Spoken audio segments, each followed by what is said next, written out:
तो दोस्तों, एक और नया दिन और मैं बलजीत परमार हाजिर हूँ एक नई कहानी, एक नया किस्सा लेकर। आज बहुत दिनों के बाद मैंने मुंबई की एक मराठी चैनल, हमारी लोकल मराठी खबरें जो देती है, वो चैनल देख रहा था। और उसमें सबसे बड़ी हेडलाइन ये थी कि बिग बी, मतलब अमिताभ बच्चन का जो पिछले 6 साल से बॉडीगार्ड था, उसको आज महाराष्ट्र पुलिस, मुंबई पुलिस ने नौकरी से निकाल दिया।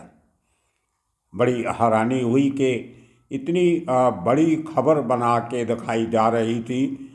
इसमें थोड़ा अचंभा भी हुआ, लेकिन जब देखे कि इतने बड़े सुपरस्टार का personal SPO, special police officer, जब बॉडीगार्ड होना कितनी बड़ी खबर बन जाती है।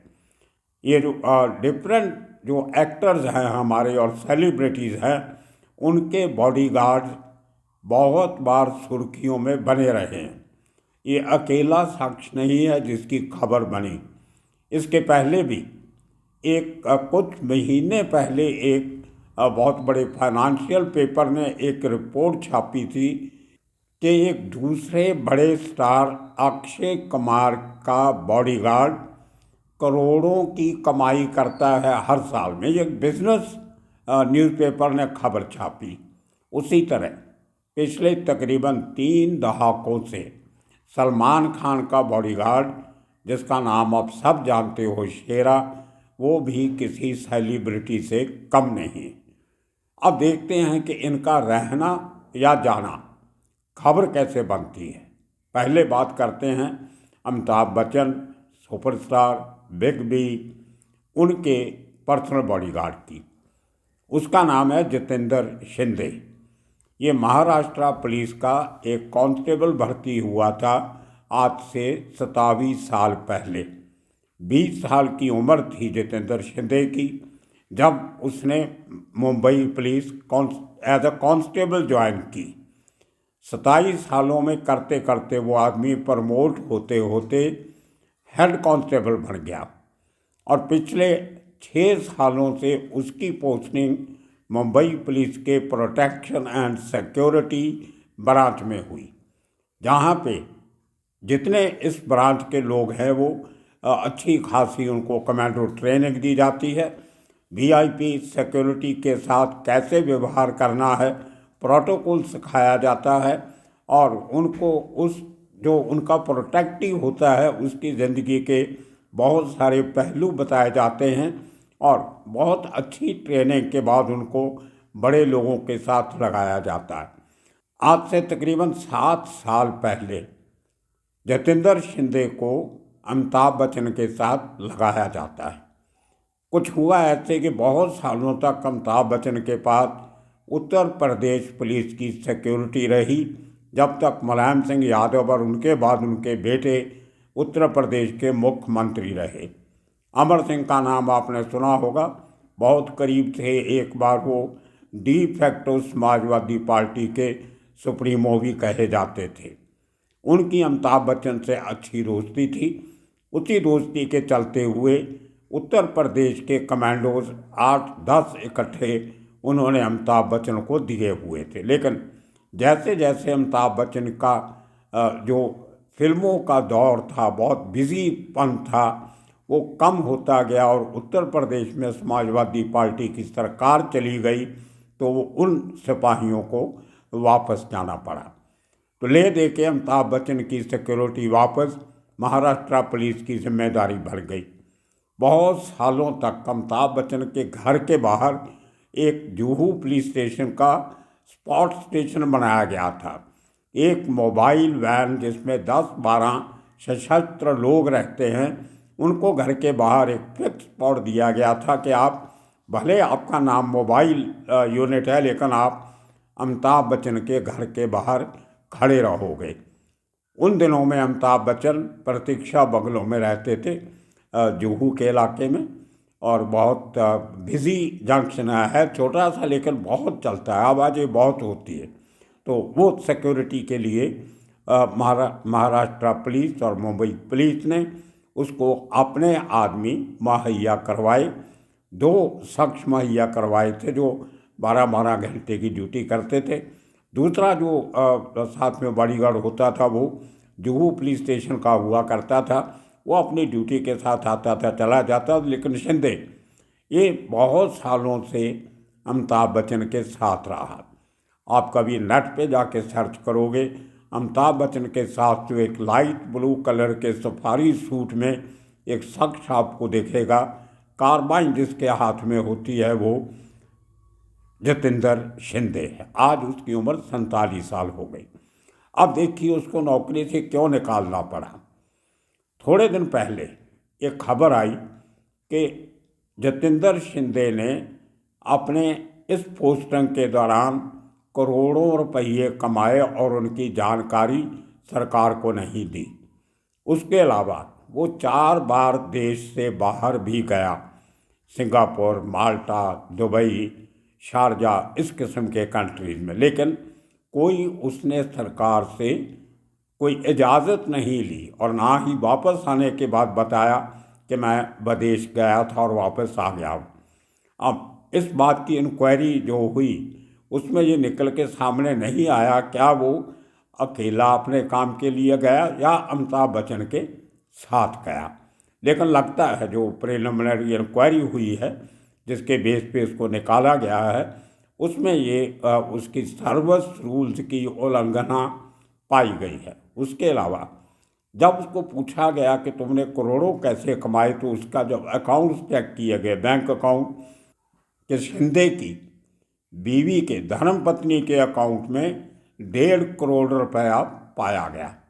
जब पूछा गया कि ये पैसा कहाँ से आया, तो शिंदे ने बताया कि उसकी पत्नी एक प्राइवेट सिक्योरिटी कंपनी चला रही है।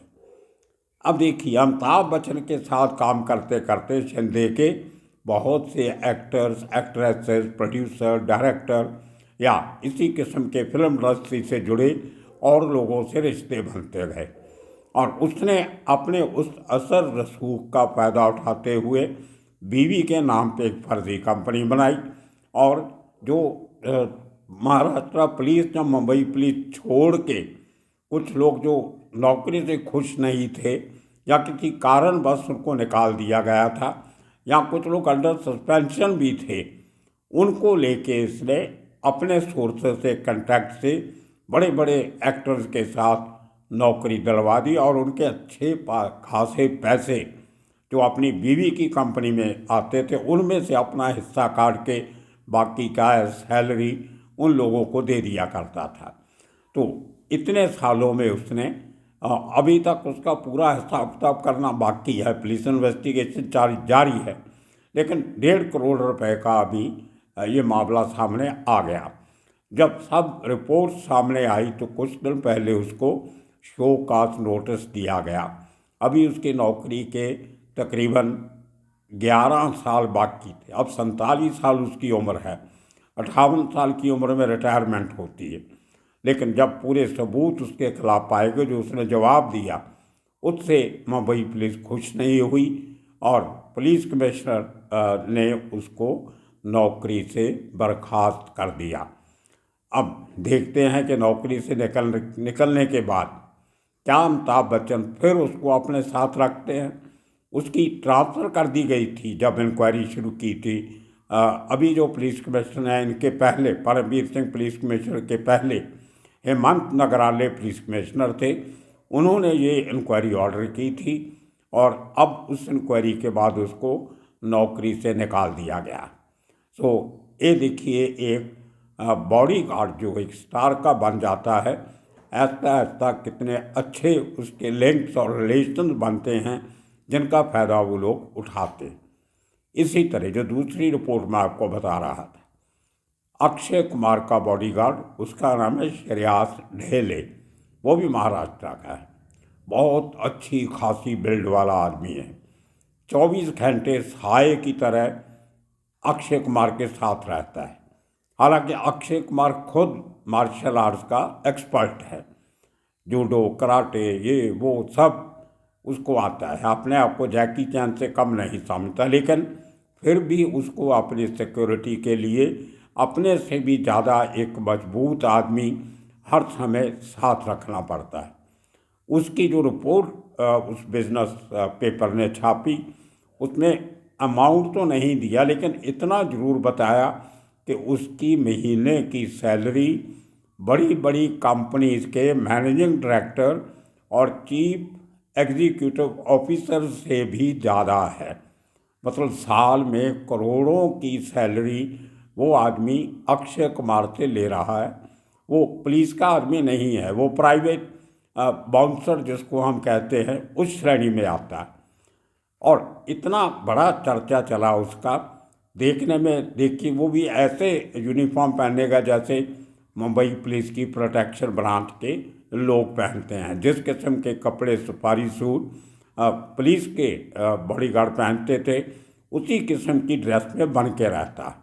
पहली नज़र में लगता है कि शायद वो पुलिस का मुलाजिम है, लेकिन वो एक प्राइवेट सिक्योरिटी वाला है और 24 घंटे जैसे मैंने कहा साय की तरह अक्षय कुमार के साथ रहता। उसकी फैमिली का देख रेख, मकान, फ्लैट, गाड़ी, वो सब पूरा खर्चा अक्षय कुमार उठाता। उसी तरह तीसरा जो ऐसे बहुत से लोग हैं, लेकिन सबसे ज़्यादा जो सुर्खियों में रहा वो है सलमान खान का बॉडीगार्ड शेरा। शेरा बहुत अच्छी फैमिली को बिलोंग करता है। उसके पिताजी सरदार सुंदर सिंह, उनकी हाइट और उनकी बॉडी शेरा से भी 1.5 गुना ज़्यादा है। कोई तकरीबन 6 फीट 2-3 इंच हाइट होगी। बहुत चौड़ी छाती और बहुत तकड़े सरदार जी है, पगड़ी बांधते हैं। और वो अपने एरिया के बहुत माने हुए शख्सियत भी हैं। मुंबई के 4 बंगला में एक बहुत बड़ा गुरुद्वारा है, श्री गुरु सिंह सभा गुरुद्वारा, उसके ट्रस्टी भी हैं वो। उनकी जो सिस्टर है वो उस गुरुद्वारे के जो बानी थे, संस्थापक थे सरदार सिंह सूरी, उनके साथ उनकी शादी हुई थी। तो काफ़ी दोनों फैमिलीज़ को काफ़ी करीब से जानता हूँ। शेरा का एक छोटा भाई है, वो भी एक सिक्योरिटी कंपनी चलाता है, टाइगर सिक्योरिटी कंपनी के नाम से। और टाइगर जो है वो शेरे के बेटे का नाम है। तकरीबन 1985-86 में मुंबई में एक यंगस्टर्स का बॉडी बिल्डिंग कंपटीशन हुआ था, जिसमें शेरा टॉप पे आया था, फर्स्ट प्राइज़ मिला था बॉडी बिल्डिंग में। उसके बाद जब महाराष्ट्र की चैम्पियनशिप हुई 88 में, तो इसको नंबर 2 पे आया पूरे महाराष्ट्र में। और अच्छी जान बॉडी होने की वजह से उसके बाद इसको बाउंसर्स की श्रेणी में गिना जाने लगा। उस ज़माने में हॉलीवुड की जितनी बड़ी फिल्में हिंदुस्तान में रिलीज़ होती थी, उनकी प्रमोशन के लिए जब कभी कोई हीरो या हीरोइन या डायरेक्टर या और एक्टर अमेरिका से आते थे, हॉलीवुड से आते थे, तो उनकी प्रोटेक्शन का काम शेरा किया करता था। उसी दौरान चंडीगढ़ में एक शो था, इसका पंजाब कलेक्शन भी है। तो जिन लोगों ने सलमान खान का शो चंडीगढ़ में रखा था, उन्होंने शेरा और उसके दोस्तों को सलमान खान की सिक्योरिटी का जिम्मा दिया, ठेका दिया, कॉन्ट्रैक्ट किया उसके साथ। तो शेरा का कहना है कि वो पहला मौका था जब उसकी मुलाकात सलमान खान से होती है। ऐसा ऐसा उनके रिश्ते बनते हैं और शेरा अपना बाउंसर का काम छोड़ के फुल टाइम सलमान खान के साथ जुड़ जाता है। और शेरा के लिए सिक्योरिटी बिजनेस कोई नया नहीं था। उसका रिश्तेदारी में एक ब्रदर लॉ कह सकते हैं आप, वो आदमी बहुत बड़ी सिक्योरिटी कंपनी चलाता था और आज भी चला रहा है। ट्रिग सिक्योरिटी कंपनी, आपने नाम सुना होगा, TRIG। दिल्ली एयरपोर्ट पे भी बहुत साल उनकी सिक्योरिटी रही। यहाँ पर ट्रिग फोर्स के नाम से उनके कंधों पे, बाजू पे आपने लिखा पड़ा होगा। बहुत बड़ी कंपनी है। कैप्टन सलारिया आर्मी से जो आए थे वो उसको चलाते हैं। उनकी पत्नी और शेरा की पत्नी दोनों सगी बहनें थी। तो वो कैप्टन सलारिया एक बार बीजेपी की टिकट पे गुरदासपुर से इलेक्शन भी लड़े थे, लेकिन हार गए। अभी भी बीजेपी के साथ मिले हुए हैं, पॉलिटिकल एम्बिशन है। और मुंबई के दारा विला, जहाँ पे दारा सिंह जी का बंगला है, उसके बिल्कुल साथ वाला बंगला जो है वो कैप्टन सलारिया का है। तो इनके काफ़ी सिक्योरिटी के साथ रिश्ते रहे। अब जो अपने बेटे के नाम पे, टाइगर के नाम पे शेरा ने जो सिक्योरिटी कंपनी बनाई थी, उसको लेके सलमान खान ने एक फिल्म भी बनाई थी बॉडीगार्ड, आपने देखी होगी। और अब आने वाली फिल्म जो सलमान खान की है, उसमें उसी टाइगर को, शेरा के बेटे को सलमान खान इंट्रोड्यूस कर रहा है। तो वो रिश्ता जो एक बॉडीगार्ड और मालिक का था, वो दोनों की दोस्ती में बदल गया। अब वो एक दूसरे की आल्टर ईगो बन गए। जहाँ आप पाओगे सलमान खान को, वहाँ शेरा जरूर पाया जाएगा। तो ये बॉडीगार्ड्स की जो एक जो प्रोफेशन है, वो आज के दिन में बहुत हाईएस्ट पेड प्रोफेशन है। कई बार तो कुछ ऐसे एक्टर भी हैं, एक्ट्रेसेस हैं, जिनकी तकरीबन आधी कमाई जो है वो अपने बॉडीगार्ड के लिए खर्चा करनी पड़ती है, क्योंकि एक एक्टर या एक्ट्रेस के लिए उसकी जो फिज़िकल ब्यूटी जो है, जो जो बाहर से दिखाई देता है, उसको संभाल के रखना बहुत ज़रूरी होता है। अगर कोई छोटी मोटी चोट भी कहीं उनके चेहरे पे लग जाए या किसी धक्का मुक्की में उनको चोट आ जाए, तो आगे के लिए उनका प्रोफेशन में बहुत बड़ा नुकसान हो जाता है। तो उससे बचने के लिए ये लोग अपने आप को सुरक्षित रखने के लिए बाउंसर्स का सहारा लेते हैं। और आजकल बहुत से बाउंसर ने अपने प्राइवेट लाइसेंस जो है वो बनाए हुए हैं, हथियार भी रखते हैं कंसील, लेकिन वो दिखा नहीं सकते। जैसे एक पुलिस का बॉडीगार्ड अपनी कार्बाइन या AK-47 या रिवॉल्वर पिस्टल को दिखा सकता है, बॉडी के ऊपर लगा सकता है, ये लोग ऐसे ओपनली उसका मुजाहरा नहीं कर सकते, उसकी एग्जीबिशन नहीं कर सकते, छुपा के रखने पड़ते हैं। दोस्तों ये थी हमारी फिल्म इंडस्ट्री की बड़ी हस्तियों के बॉडीगार्ड की कहानी। लेकिन पुराना ज़माना कुछ और था। जाते जाते एक और इंसिडेंट आपको सुना देता हूँ। चेतन आनंद साहब हिंदी फिल्म इंडस्ट्री के बहुत बड़े डायरेक्टर थे, भीष्म पितामह थे। हीर रांझा, हकीकत, इस किस्म की बड़ी बड़ी फिल्में उन्होंने बनाई जो बहुत हिट हुई ओवर द ईयर्स। एक कल्ट फिगर थे वो। जहाँ वो जुहू में रहते तो उस ज़माने में थोड़ा सा लेस पॉपुलेटेड एरिया था, कुछ स्ट्रीट लाइटिंग बराबर नहीं थी, समुद्र के किनारे पे उनका बंगला था। तो वहाँ पे कुछ लोकल बदमाश उनको तंग करने लगे। कुछ शायद उनकी निगाह उनके उस शैक पे थी कि इसको डरा कि यहाँ से खाली करवाया जाए तो बिल्डिंग बनाई जाए। तो से उनके पास चेतन साहब का जो ऑफिस था हिमालय फिल्म का, वो बैंड्रा में था। तो रात को वहाँ पे 3-4 लड़के रहा करते थे, जिनके पास बाहर कहीं रहने की जगह नहीं थी, और वो रखने पड़ते थे क्योंकि उनके ऑफिस में बहुत कीमती चीज़ें हुआ करती थी।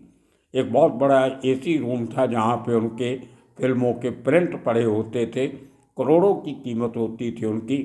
पूरी यूनिट की ड्रेसेस पड़ी होती थी, एक ड्रेसिंग रूम था, उसमें करोड़ लाखों की जो हीरो हीरोइन कपड़े पहनते हैं वो ड्रेसेस संभाल के रखी हुई थी। तो उसके लिए उन्होंने जो 3-4 आदमी रखे थे, उनमें एक भोलू पहलवान था, बहुत तगड़ा हट्टा कट्टा पुराना रेसलर था पंजाब का, और मुंबई में फाइटर बनने आया था।